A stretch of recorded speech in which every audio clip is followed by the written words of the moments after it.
Shabbat Shalom, everybody. Or if this is not your Shabbat and you're just joining in with us to celebrate another Yomin, to fellowship, we welcome you right now to EliyahuChannel.com.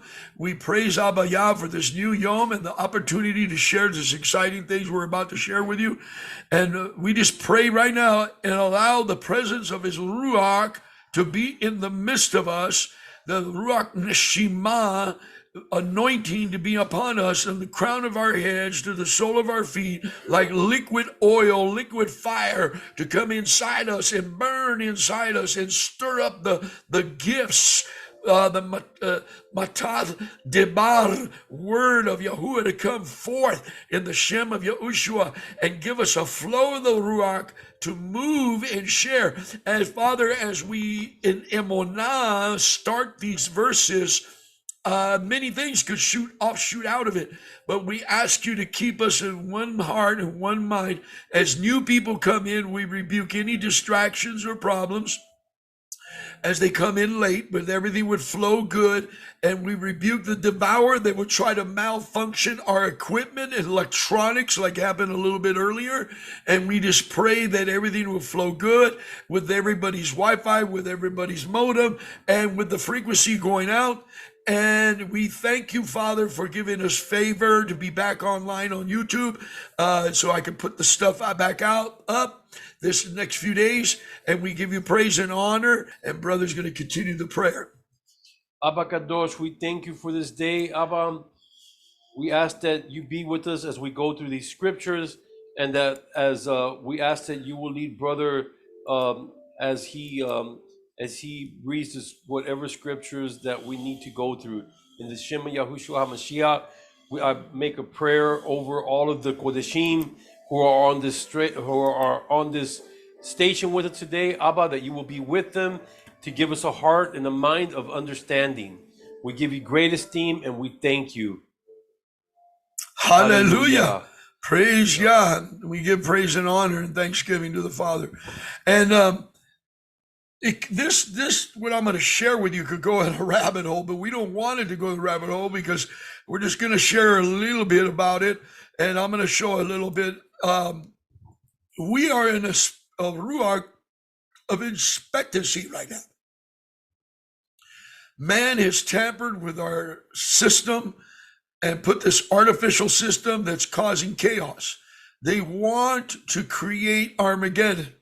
They want to create a false Armageddon. They want to create chaos so they can bring in their new agenda and enslave humanity. But we're hip to it. We're aware of it. And Father will always protect us and direct us and guide us. And as we walk in the Ruach Kadosh, we can be with 10,000 on one side, 1,000 on the other side, crispy critter with a nuke. And if he wants us to live, we're going to live. We're going to survive it and walk through the ashes. Are you hearing me, people?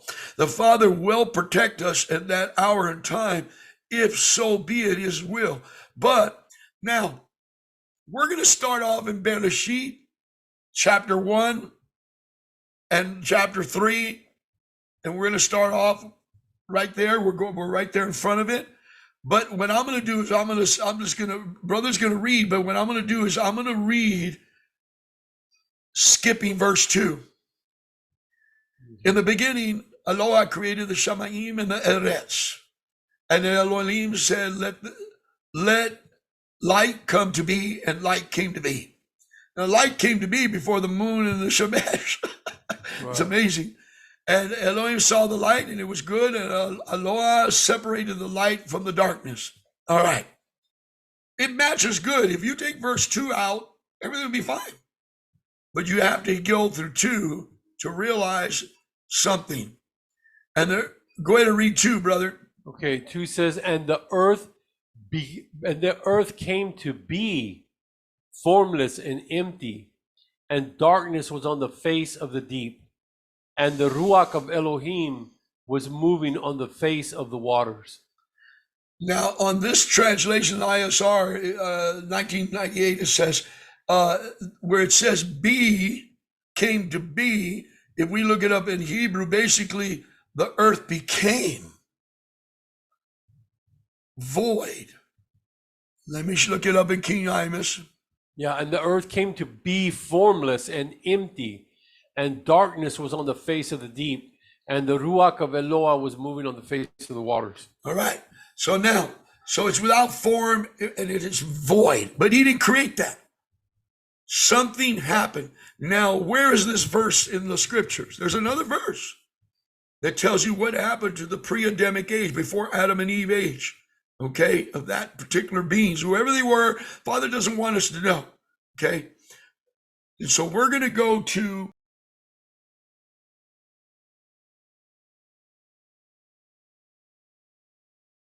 Yirmiyahu chapter 4, verse 23, brother. Okay, it's 23. Yirmiyahu 4:23. I looked at the earth and saw it was formless and empty, and the Shamayim, they had no light. And the Shamayims had no light. In the King James is the same way it was in the King James, without form and void. Yeah, here it says form and empty. Formless and empty. So what happened? Let's keep reading. Let's find out what happened to those inhabitants. And what is this? Hey, can I just share something, brother? That Hebrew word, though, is haya, right? To be, to form. And the ancient Hebrew lexicon, when the pictograph, it says, represents one who is looking at a great sight with hands raised and taking a long breath. Like in shock? Like breathing, like breathing into existence, like a breath. So it's haya in Hebrew, but when you look at the ancient pictograph pictures and break it out, right, it's like. But isn't that what Yahuwah said to like Adam? And breathing life into it. Isn't that what Yahuwah said to Moshe when he asked him, "Whom shall I say sent me?" And what did he say? Haya. Asher Haya. Yeah. But anyway, let me read this real quick where it says, I looked at the earth and saw it was formless and empty, and the Shamayim had no light. I looked at the mountains and saw they shook. This is verse 24. And all the hills were swaying. I looked, 25, and I looked and saw there was no man, and all the birds of the Shamayim had fled. I looked and saw the garden land was a wilderness, and all its cities were broken down at the presence of Yahuwah by his burning displeasure. Keep reading. It says, for thus said Yahuwah, all the Aretz shall be a ruin, but I shall not make a complete end. On account of this, let the Aretz mourn, and the Shamayim above be dark. But I have spoken because I have purposed and shall not relent, nor do I turn back from it. All the city is fleeing from the noise of the horsemen and the bowmen. Then they shall go into bushes and climb up on the rocks. All the city is forsaken, and no one is dwelling in it. And when you are ravaged, what would you do?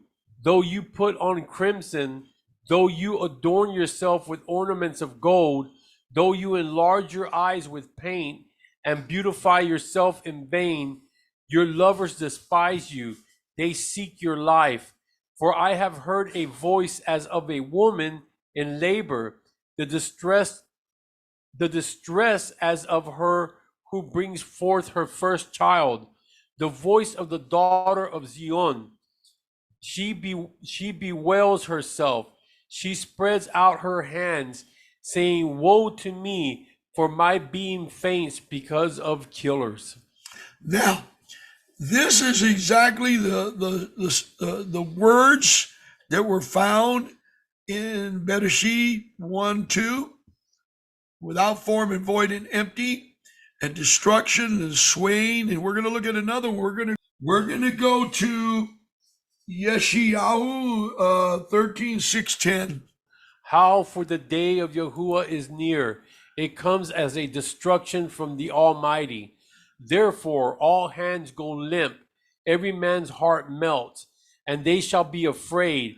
Pains and sorrow shall take hold of them, and they are in pain as a woman in labor.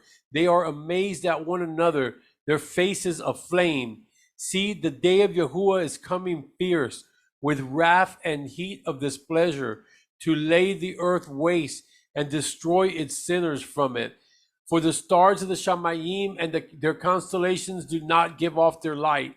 The sun shall be dark at its rising, and the moon not send out its light. And I shall punish the world for its evil, and the wrong for their crookedness, and shall put an end to the arrogance of the proud, and lay low the pride of the ruthless.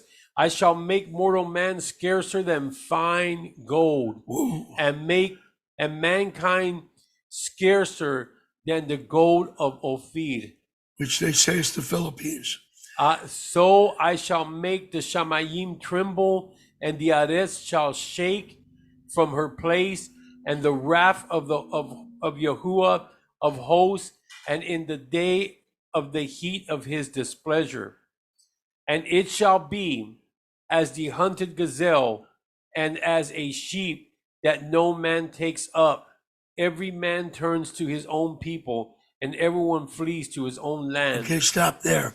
So now it's talking about what they call, when we say the Yom of Yahuwah.